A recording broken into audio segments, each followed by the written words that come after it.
Antonya in Brixton for Shoot Brixton, which is a photographic treasure hunt. You get a set of clues. Clue F, electrify your senses here, but be careful not to slip on a pig's ear. Run off around the local area with your camera, trying to take photos to answer the clues. We're on Electric Avenue in Brixton. We got distracted by the butcher's shop.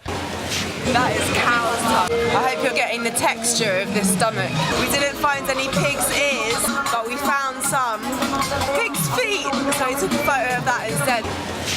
We've done all our clues except for one, which is the power of the melting pot. What we have found is a stack of melting pots. Got it, dynamite. Best in show right there. There's a prize ceremony at the end. I think our melting pot shone. Absolutely.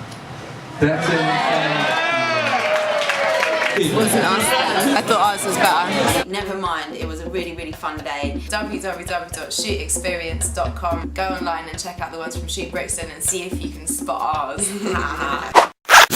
Green is the new black. I'm talking about tea. So I'm heading into town to a tea shop come tea bar, but planning to do something to work up a little thirst in the meantime. I've come to Spitalfields Market in London, and I'm going to go for a bit of a shop, a dance, and have a brew.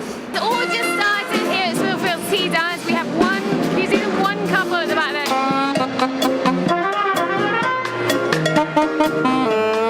What tea dance would be complete without some big butts heart? It keeps you amused for a couple of hours.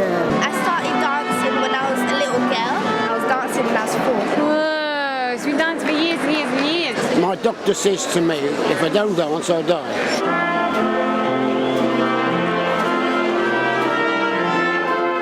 The obvious thing to do after the tea dance would be to have a nice cup of tea. So let's go inside the tea smith. I have the sort of train spotter gene, so it could have been trains, it could have been stamps. With me it happened to be tea.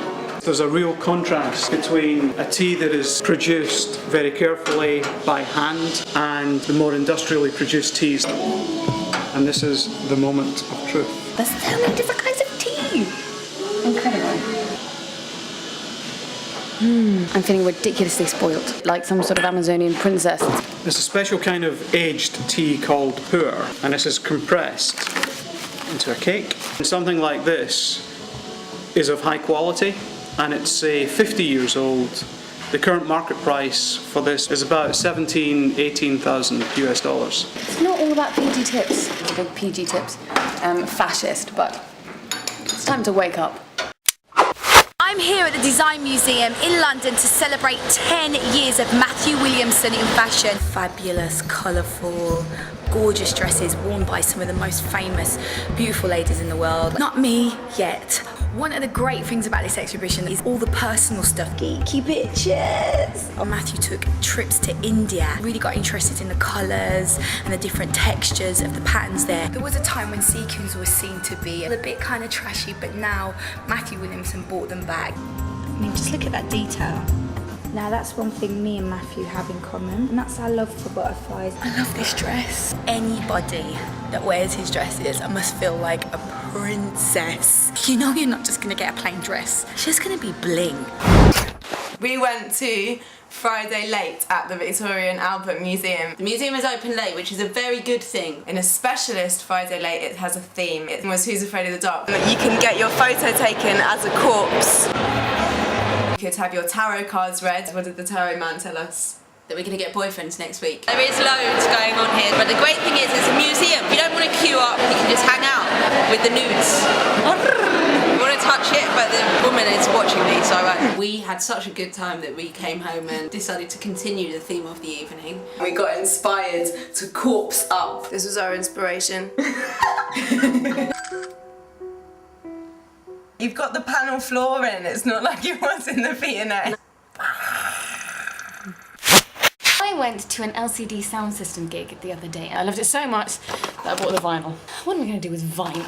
I want it on my iPod so I can listen to it when I'm out and about. So I'm going to be enlisting the help of this little guy. It's called Instant Music, and it lets you burn music from your records and your tapes onto your computer. You don't need to read the instructions, you just match up the holes. Then you're ready to go. Record.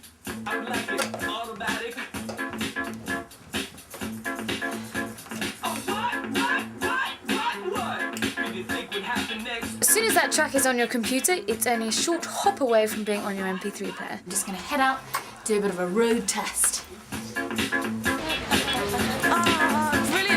I have successfully ripped my record, but I've got to take my headphones off now because I'm popping into the Rio. You guys keep warm till next week.